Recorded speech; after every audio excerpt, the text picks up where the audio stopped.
Hello and welcome to the second part of the History and Myths video where we cover and see why the German World War II pilots had a lot more kills than any other country. Now, before we go into the second part, let's remember the first part covered the reasons why Germans were scoring so many kills from 1939 up to 1943. And in this one, we are going to cover from 1943 up to the end of war. We are going to see both why the German pilots were able to score so much and why Allied pilots didn't get so many kills. It had absolutely nothing to do with relative aircraft quality or relative pilot quality. There were extremely good planes in both sides, there were extremely good pilots in both sides. The problems were of different origin. And to explain them, let's do a very brief, and it's really very short, chronology of what happened in what regards to the air war over Europe since 1943 up to the end of World War II. We begin in 1943 with the situation being the Germans were about to lose the initiative in the Eastern Front in Russia, and in the west with the American 8th Air Force beginning to, well, bomb targets first over France, later over Germany. Now at these states, most of the Luftwaffe was actually in the Eastern Front. By middle of 1943, the Battle of Kursk happened. Now, the Battle of Kursk had a lot of implications and a lot of consequences. It was the last engagement in the Eastern Front where the Luftwaffe did a concerted effort and a collective attempt to establish air superiority. And they failed to do so. They actually achieved sometimes local superiority over certain areas, but strategically speaking, the Germans had lost their superiority and they would never recover it. The biggest thing that happened in the Eastern Front was that shortly afterwards, most of the fighter units were retired and moved to the west. No, well, not most, but a pretty big amount of them. Because, well, over the German raids, there was an ongoing bombing offensive by the 8th Air Force. So they needed fighters and they needed lots of them based on Germany, so they couldn't deploy them on the Eastern Front. So the Germans totally lost air superiority over the Eastern Front. From then on, the Luftwaffe was always fighting at a disadvantage. In the meantime, in the Western Front, we have the bomber offensive, which began in early 1940. Well, actually began in the late 1942 with some bombings of northern France. I'm speaking of the daylight bombings, of course. By night, the Royal Air Force was already bombing Germany since 1940. But by day, with regards to daytime fighting, the 8th Air Force began to bomb targets in Germany beginning in the spring 1943. And the most important raids began to happen in summer 1943. Especially important for many reasons was obviously the bombings over Schweinfurt and Regensburg in August 1943, and later on the second attempt they did to destroy the factories on Schweinfurt in October 1943. The bomber offensive wasn't going well for the Americans. We all know bombers simply can't defend themselves versus determined fighter opposition. So the bomber offensive actually was sort of put on hold until proper escorts were able to provide deep escort into Germany, because by 1943 the top range of the Allied escorts was the frontier between Netherlands, Belgium, and Germany. They couldn't go any further. But in 1942-44, new models began to appear. The Lightning started making its appearance as an escort fighter. The Lightning was a very long-range fighter. The P-47 saw the ability to reach much farther into Germany thanks to much bigger drop tanks, more of them because now they could load them under the belly and also under the wings. And from March 1944, more or less, the P-51B started making an appearance. Now this was a pivotal point of the war, at least in regards to the air war. I don't know exactly how accurate it is, but it's said that Göring, when he saw the bombers over Berlin, thought it was over. At any rate, what was happening was that finally the Allies had enough fighters and with enough range to provide escort all through the journey into Germany and out of Germany. And contrary to what most people think, it wasn't the P-51s doing that escort. Okay, the escorts were doing in stages. The first stage was covered by P-47s. The second stage by P-47s and P-38s. The third stage, which was coming very, very deep into Germany and close to the target area, there it was the Mustang. And then when they were coming back, again the Mustangs, then the P-38s, and the P-47. So it was a concerted effort by everyone, not just the Mustangs. Later on, in April 1944, there was a total change of the approach about bombing by the Air Force. First of all, different tactics were implemented for fighters. Until then, they had been pretty much chained to the bombers in very close support and very close escort.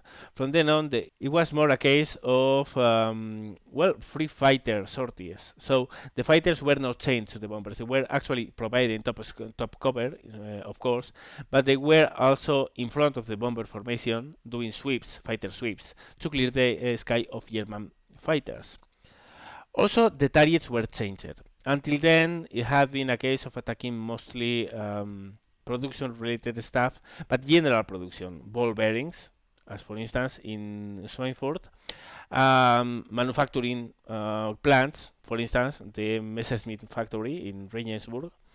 It had been an attack against the general industry, let's call it this way, the general industrial fabric of Germany. But in April 1944, there was a concerted attack to bring the Luftwaffe out of the sky.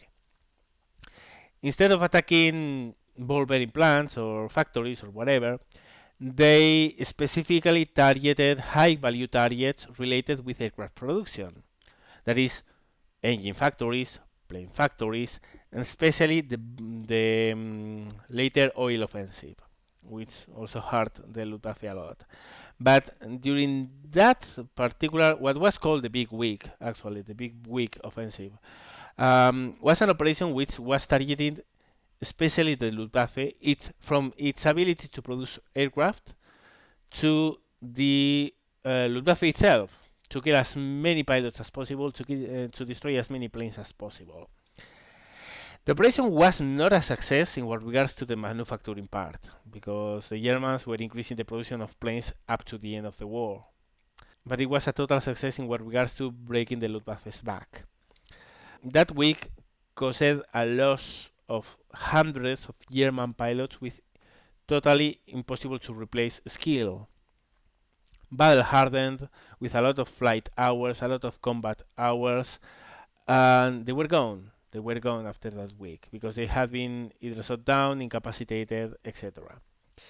Another big effect of these bombings was that they weren't effective in destroying the ability of the Luftwaffe of bringing more planes into the line of fire, but it did destroy the ability of the Luftwaffe to provide for adequate training for their pilots. Up to that point, Germany had already struggled to deal with pilot losses. The training programs were not big enough to cover for all the pilots that were being lost in the front lines. But in that week in particular, it was pretty much a case of before and after. After that week, German training programs went to shit. Basically because the Air Force had lost so many pilots that they needed a lot more to replace the pilots that had just been lost. So they pulled a lot of trainees from the academies without proper training, or not full training. And from then on, since that moment, all the trainees that were coming from the academies simply didn't have enough training at all. It was a case of very few of them coming out of training, and the ones that were coming out of training, they were simply hopeless. I mean, there were cases of Allied pilots reporting cases of German fighters they had killed, in which the pilot didn't even know how to keep a level flight because of the torque effects, etc. It was really a case of kids were sent to combat without any experience whatsoever, not readiness, They didn't even know how to fly their planes properly, much less they knew about air combat itself. It was a disaster. So from that point onwards, the Luftwaffe simply stopped being a cohesive unit. They still presented fight, obviously, but it was not the highly organized unit or force that had been beforehand. And that's very important. That's really, really important for what we are going to touch later. Now, we fast forward to 1944, June 1944, Overlord. Um, Prior to that, there had been pretty long preparation for the invasion. The 9th Air Force and the 2nd Tactical Air Force, British and American forces, had been working on France very hard for the past months. And after the oil offensives of spring 1944 in Germany, which destroyed most of the fuel production of the third rates, the 8th Air Force also was included into the operations to invade France. So thorough had been the work and so destroyed the Luftwaffe had been. The case was that during the day of the invasion, the 6th of June, only 2 German planes were able to fly over the beaches of Omaha and June and Juno and Sword and Gold. Only 2 German planes, because simply the rest of the Air Force, the rest of the Luftwaffe over France had been wiped out. The situation was desperate. The Luftwaffe simply had no pilots. They had planes, they had plenty of planes, they had plenty of engines. They didn't have fuel, and they didn't have pilots. And that was pretty much the case until the very end of the war. The Germans were stuck in a situation where they had planes, but the core of the very well trained pilots was diminishing by the day. I mean, each fighter pilot that was lost was totally replaceable. It was impossible to bring another one of a similar level because the training program was in shambles. That's more or less the little chronology I wanted to make. Now, let's start digging into more facts. First, one of the most common conceptions about World War II and why Allied pilots didn't get as many kills as the Germans was the tour of duty system. Now, the tour of duty system consisted in that a given pilot had to fly a given amount of combat sorties, and then, well, he had the freedom to go back home. Essentially, once you have completed your tour, you were done, and you could go back to your home. And usually, well, obviously, the Air Force would make use of you in some other ways, maybe to sell war bonds, maybe to train other pilots, especially.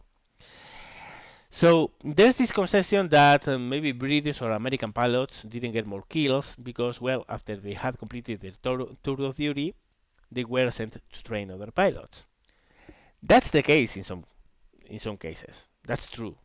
Sometimes it happened, but other times it didn't happen that way because a pilot could perfectly sign for another tour of duty, and it wasn't rare at all by the end of the war to see pilots that had completed 3 tours of duty or they were in their 3rd tour of duty after resigning or signing again after completing the first one, completing the second one, and starting a third one. So yeah, pilots were rotated. They were rotated in actually a pretty consistent basis, which was really good because that allowed them to, well, go back home for a while and take a rest and train other pilots. But those who wanted to go back to combat, they were allowed to do so. So while in general the tour of duty system explains why some pilots didn't get more kills, it's not all. Also, there's the case of the Soviet pilots. The Soviet pilots didn't have a tour of duty system. They were on the front line until the end. Until the end of the war or until the end of their life, whatever came first. So while the tour of duty system could be an excuse for the Western allies, it isn't for the Soviets, and the highest scoring Soviet ace had 62 kills. So why? Well, actually, the why is related with the chronology we have seen. The chronology we have seen has a pivotal point in spring 1944. Before spring 1944, the Germans had a fearsome air force in the Luftwaffe, full of combat-hardened pilots, very good machines. After that, it was in shambles. They had lost most of their experienced pilots. Their training system was pretty much in ruins. And even while they had a lot of planes, they didn't have fuel. So flying was actually a luxury. In many cases, in late 1944 and early 1945, there are reports of whole wings of German planes in an air base. I mean, dozens of planes present there, and only two or three being able to fly because of lack of fuel. And even those that flew, they had problems with pilots. So yeah, that's a problem. German planes became rare. Obviously, in the attempts of the bombing offensive, the 8th Air Force over the skies of Germany, the Germans tried to intercept those bombers, but they did so in a very uncoordinated way. Honestly, in numbers that couldn't challenge the 1,000 bombers that were coming their way, covered by hundreds of Allied planes. The number disparity was staggering. So what started happening and becoming a norm is that where before summer 1944, Allied pilots, it was pretty frequent for them to see combat. Well, since then onwards, it didn't happen that way.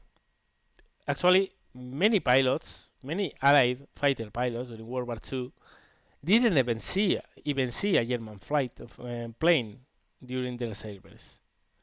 It was that case. So we have an environment where German planes are very scarce. They are very rare. Not because they are not being produced, but because they can't fly. So at a given moment, there are very few planes in the sky. Obviously, you can only kill what's flying. If very few German planes were present, the number of available kills to achieve was very low, by necessity. And that's exactly what happened. That's exactly the point of why, in the late war, mostly the moment where the German aces were scoring kills in the hundreds, because in the early war, where we have Mulders, we have Galland, we have many others who had dozens of kills, but in the late war, we have Erich Hartmann. Erich Hartmann scored the 352 kills from 1943 onwards in less than 2 years. Think about that. That's staggering. It's a very similar case with many other ace pilots of the Luftwaffe. Novotny, Barhorn, most of them killed most of their staff in 1944, 1945, and in part 1943. So, at the same time that the pilots were having problems finding German planes, the German pilots simply only had to take off and they would find for sure something to fight. And that's exactly the reason why the German pilots had so many kills. Obviously, it was a very, very small core of pilots. We are speaking about a couple dozen pilots here, okay? A couple dozen pilots are not going to make a difference in the context of a big war. But those dozens of pilots got a staggering amount of kills between them. The likes of Steinhoff, Novotny, Barr, Hartmann himself, Gunther Rall, those pilots simply were in a target-rich environment. They only had to take off, go to an operation area, and they would almost guaranteed find some combat. Obviously, now we come to the other side of the coin. Yeah, while a target-rich environment is very good for your kills, it's very bad for your health. Because if you are the only pilot, or maybe there are only two of you, and there are dozens of enemy planes around, chances are you are going to get killed. And actually, it's true. German aces suffered a huge attrition during the end stages of World War II. most of them died, but all of them were scoring huge amount of kills.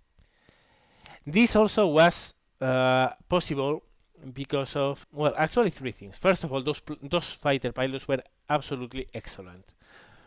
Probably the best pilots, combat pilots that have ever been German. And it's not a case of they were German so they were better. No, it was a case of those pilots were the most experienced ones the world has ever seen, because they had years of combat under their belt. They had thousands of hours of flight. They had hundreds or thousands of hours of combat stories. And the biggest defining factor for a fighter pilot is how experienced it is. The more experienced, the better it's going to be. And the most experienced ones were German. And experience is everything, after all. If you are a skilled and you have innate abilities to be a good fighter pilot, and you are given enough experience, you are going to be an absolute terror of the sky. And that's the case. So they were impressive pilots indeed. The problem is that for each one of those impressive pilots who were terrors of the sky, there were hundreds of pilots who weren't able to even fly in a straight line. That was a big problem. But still, those races were scoring kills in hundreds. But obviously, no matter how good a fighter pilot you are never going to be able to score those kills if you don't have a good plane. Now, German fighters in particular, were really good, but they had especially one trait. They were really fast. Now, I know everyone is going to come here and say, well, the Mustang was really fast. Yeah, the Mustang was really fast. Yeah, it was. But the Mustang was one type of plane. It was common after in summer of 1944, but after summer 1944, planes as fast as the Mustang were in the German side as well. The Focus 190 Dora 9, the Bf-109 G10, the K4, they were as fast as the Mustang, and they were much faster than anything else. So the Germans what they had was planes that allowed them to do hit and run tactics. There are quite a lot of anecdotes and reports and testimonies of German fighter pilots taking off in pairs, just two of them, from an airfield in the Eastern Front, for instance, taking off, going to a combat zone, finding dozens, if not hundreds, of Soviet planes, diving into the mess of Russian planes, killing one or two, zooming away, coming back, diving another time, killing one or two, and then just disengaging. And the Soviet fighters couldn't do anything to catch them. Same deal anywhere else. As long as the Germans were the ones with the initiative, practically they were uncatchable. The problem obviously was when, in one hand, the Germans flying those planes were totally untrained, which was a lot of cases, or when they were surprised instead of being the ones attacking. Because obviously that hit and run tactic relies mostly on having the initiative. If you don't have the initiative, you're not going to get engaged, and when it's 10 versus 1, it's going to be nasty. But that's how Germans were able to score so impressive kill tallies in the closing stages of World War II. Hit and run tactics whenever they could do them. And it actually worked very well. And the survivability rate was very high given the situation. Obviously, lots of pilot lives were lost.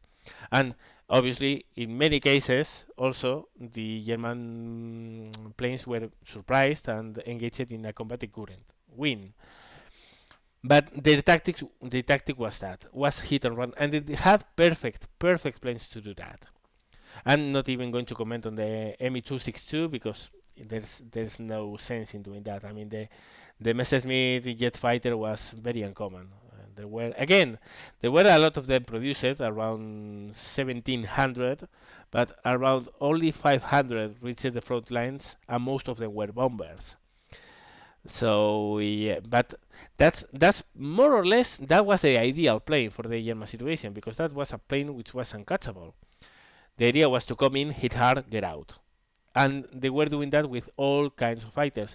Obviously, that meant that they couldn't stay and fight. And the times that they tried to stay and fight, well, they paid a huge price for it. For instance, what happened in Operation Bodenplate. Operation Bodenplate was nothing but a surprise attack on the US and British airfields on the Western Front, the 1st of January 1945. It was a total disaster. It was a total disaster because, well, even the German anti-aircraft guns were shooting down German planes. But the problem was obviously that they were going to bombard the bases of the Allied forces. The Allies got totally by surprise, but it didn't take long for them to take off and engaging in combat with the German pilots. And the problem was that there were more. First, there were more Allied fighters than German fighters after the attacks started, and second, that most German planes were piloted by pilots that simply didn't have any experience. So it was a total disaster. And afterwards, yeah, there were obviously the famous Me-262 unit of Adolf Galland, Jan Verband, well, butchering pronunciation again, JV-44. There were some attempts by the German Air Force to put some defense, but after Bottom Plate, that was the last time the Luftwaffe acted like a cohesive unit. Before that, they already had problems doing so, and after that, they never did it again. So, conclusion. Why did the German fighter pilots score so much? We already saw the reasons in the early war. But in the late war, the reasons changed. It was not a case of doctrinal superiority or